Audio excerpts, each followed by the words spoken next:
Le dimanche 4 février se déroulait l'assemblée générale de l'écurie Perche Rétro Autosport de Nogent-le-Rotrou.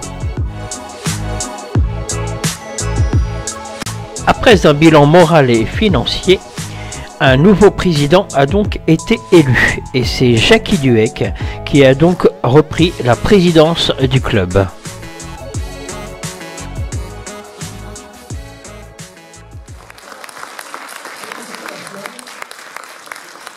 Donc Jackie, bonjour.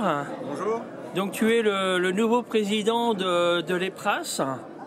Eh ben oui, j'ai pris ma décision il y a très peu de temps, parce que je savais qu'il fallait un nouveau président, on n'avait pas trop de candidats. Un copain qui est dans le bureau aussi qui m'a sollicité, qui m'a dit si tu veux, ce serait bien. Bon, alors j'ai dit je prends la décision, j'essaye, on verra. Voilà. Et puis voilà, comme ça fait 20 ans que je suis dans le club, je connais bien les rouages du truc, si tu veux. Donc je me suis dit pourquoi pas, et puis voilà. Oui, parce que toi, on peut dire que tu es vraiment un fondu de bagnole, quoi. Moi j'ai travaillé dans l'automobile toute ma vie, j'ai des voitures de collection, j'en ai plusieurs, j'en ai 4, 5, 6 je crois, oui. Puis je travaille toujours après les autos sans arrêt, en dehors de la musique que je fais aussi avec beaucoup de plaisir. Mais c'est vrai que ma passion c'est l'automobile. C'est l'automobile. Ouais. Donc tu laisseras un petit peu le club un petit peu pareil, ou alors tu as des nouvelles idées? Dans un premier temps, je n'ai pas beaucoup de nouvelles idées, mais j'aimerais bien qu'on varie un peu plus le thème des sorties, si tu veux. C'est-à-dire qu'on on fait beaucoup de monuments historiques, enfin de genre manoirs et tout. J'aimerais bien qu'on fasse un peu, ou visiter des collections de voitures, ou visiter, se rapprocher un peu plus de l'automobile, quoi. D'accord. Mais bon, après, il faut voir ça tous ensemble, parce qu'on continue avec le bureau à travailler ensemble. Mais il y a ou alors aller sur des circuits, à des manifestations, comme toi tu peux le faire, ça peut être sympa aussi. Organiser. Ouais, des petites sorties par exemple, ce qui manque un petit peu, comme il y avait quelques années, ça c'était une très bonne idée de faire un bus par exemple pour aller à la rétromobile. Ou à l'OEAC, ou à même moment, une manifestation ou une autre, ça peut être envisagé, bien sûr. Je pense aussi, ça serait vraiment une très très bonne chose. Oui, ça on y pense. Ok. D'accord. Donc, et en plus de ça, tu fais de la musique, hein, parce que tu animes quelques soirées après-midi. Depuis tout petit, je fais de la musique avec Pierrot, mon collègue, là, et puis mon fils Vincent à la batterie, qui est un virtuose. Tout de suite, je lui balance un peu des fleurs, mais c'est vrai. Et on fait à peu près 30 soirées dans l'année, quoi. D'accord. Hein. Donc ça nous occupe bien aussi. Ok. Donc, si à l'occasion, là, quelqu'un te veut pour jouer de la musique, t'es partant? Je suis partant, oui. Il faut savoir qu'on fait, variété, musette et variété, quoi. C'est-à-dire variété, j'entends par variété beaucoup de choses des années 80, quelques trucs un peu plus récents, mais beaucoup de choses des années 80, quoi, qu'avait la vogue à l'époque, et qui marchent toujours très bien. Musette aussi classique à l'accordéon, selon les demandes. Voilà, de quoi passer une bonne soirée à s'amuser. Tout à fait. Bonjour, donc je suis Jean-Claude Paul, le secrétaire de l'EPRAS. L'EPRAS, qu'est-ce que c'est? C'est un club de véhicules anciens qui a pour base Nogent-le-Rotrou.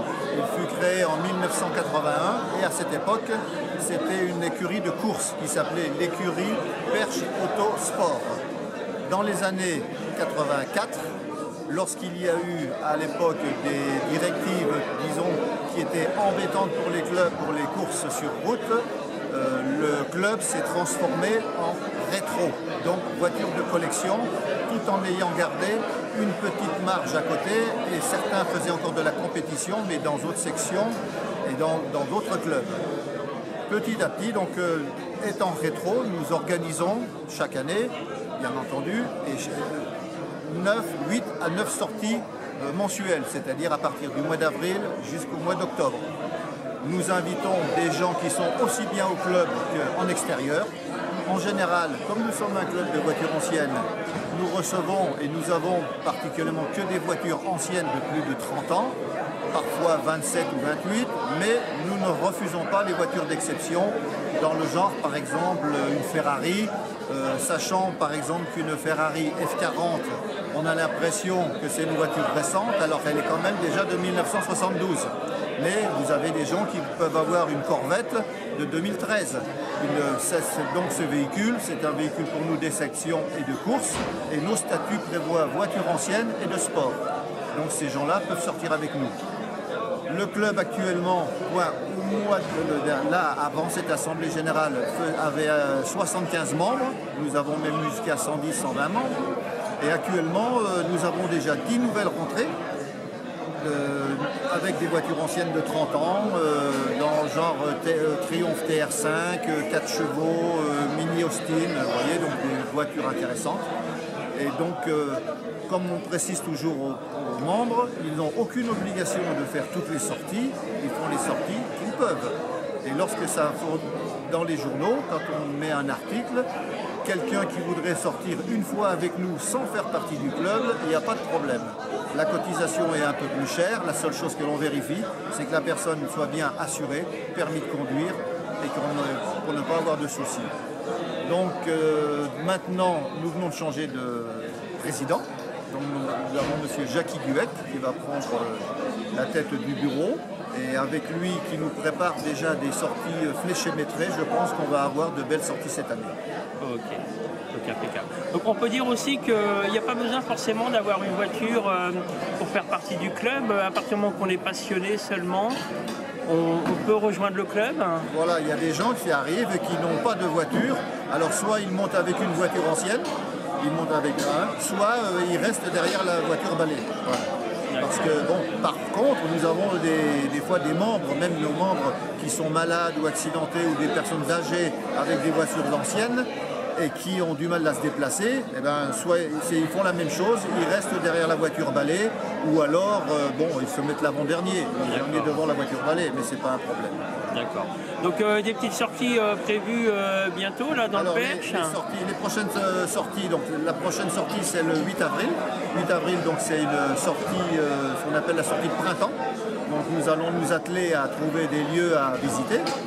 Ensuite nous aurons certainement une exposition dans nos gens qui est à voir. C'est organisé par la Fédération française de véhicules anciens qui demande, suite à tous les mauvaises, disons, dispositions prises par l'État sur l'automobile, de bien montrer que la voiture ancienne ne pollue pas. La voiture ancienne est produit, disons, un produit pour la France, puisqu'il y a des mécaniciens, on a besoin de peintres, il faut les entretenir, des pièces, donc on fait travailler du monde.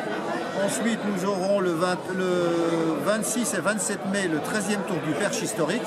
Donc ça, ce rallye est toujours rallye promenade et non pas de course. Il se fait sur 2 jours. Et là, nous avons des véhicules très anciens, puisque nous avons des véhicules depuis, disons, de 1904. On a 2 catégories, ancêtres, avant 1914, et les autres. Et chacun a son parcours, puisque une voiture de 1904 ne roule pas à la même vitesse qu'une Dauphine, par exemple. Ensuite, nous avons le mois de juin, sortie découverte, ainsi que le 22 juillet.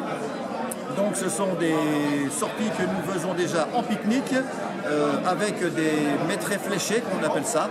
Mais les gens peuvent se suivre, sinon ils prennent le roadbook qu'on leur donne et puis on leur trouve à chaque fois à visiter, soit un manoir, soit un château, soit un musée, des choses comme ça. Parce qu'il faut noter que vous mettez le patrimoine, c'est le patrimoine qui vous intéresse vraiment, quoi. Par exemple, quand j'organise, puisque j'organise, je prends par exemple des sorties que nous avons fait il y a 15 ans. Nous contactons le propriétaire et il y a une drôle de différence quand le château par exemple ou le manoir qui était en travaux à l'époque est fini. Et puis, je dirais pas qu'on ne se souvient pas. Quand on arrive, on dit « Oh bah tiens, j'ai dû venir ici ». Mais ça fait toujours plaisir de revenir 15 ans. Voilà. Nous, c'est patrimoine. Leur patrimoine culturel ou habitat. Voilà. Le 16 septembre, donc c'est la journée du patrimoine. Donc nous allons visiter ce qui est déjà ouvert où nous faisons nos sorties. Ensuite, le 23 septembre, nous irons au Salon de la voiture ancienne à Mortagne. C'est un gros salon qui a été créé il y a quelques années, par moi-même d'ailleurs, à la demande du syndicat d'initiative. Pendant 4 ans, j'ai dirigé les opérations, mais ensuite j'aurais fait comprendre que je ne pouvais pas être à la foire et au moulin et qu'il était temps. Voilà, donc sur la demande de M. Bouguet, quelque chose comme ça, je n'ai plus le nom en tête, il nous a demandé si on pouvait faire quelque chose. Alors moi j'avais préconisé de faire ce rassemblement, mais avec un vide-garage, avec une brocante pièce auto qui ne voulait pas, mais qui font maintenant. Mais les 4 premières années, c'est moi qui ai chapeauté ça et qui ouvrait le chemin. Voilà. Okay. Et puis donc après, la dernière sortie de l'année, c'est la sortie du 7 octobre. Donc une sortie que je suis le seul à faire. Une sortie énigme, où ils ont des énigmes à trouver. Je suis le seul. Pourquoi? Parce que même les membres du bureau peuvent jouer, puisqu'il y a un jeu, il y a une loterie. Alors cette année, donc au mois d'octobre, nous sommes allés visiter Bruno Schlagmulder, qui est un acteur de cinéma, et qui s'est mis dans la culture du safran à Condo. Voilà. Donc il nous a reçus gentiment, et je peux vous dire même qu'il a fait du mal à nos cartes bleues, avec les produits qu'il y avait avant. Voilà. Maintenant, tout ce que nous souhaitons dans l'année, c'est avoir le beau temps. Et en général, ça se passe quand même pas mal. Donc nous avons des sorties sur les territoires limitrophes qui font 150, 180 km. En général, juin et juillet, nous faisons des sorties qui peuvent faire 250, 300 km. D'accord. Donc qui oblige à ce moment-là à ne pas avoir n'importe quelle voiture, parce que 300 km dans la journée, en 4 chevaux ça peut se faire, mais il y a des endroits, bon, bien entendu on ne prend pas d'autoroute, on prend les grandes routes et maximum les petites routes. Et l'idéal, voilà, c'est découvrir des petits coins typiques du Perche. Typique.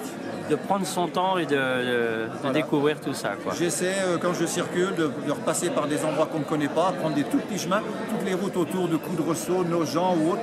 Pourquoi aller à la Loupe en allant directement? Voilà. La Loupe, on peut le faire Brunel, Coudreceau, Saint-Victor-du-Buton, par des petites routes sinueuses qui nous font perdre du temps, mais qui nous conviennent très bien. Mais c'est du plaisir. C'est du plaisir, voilà.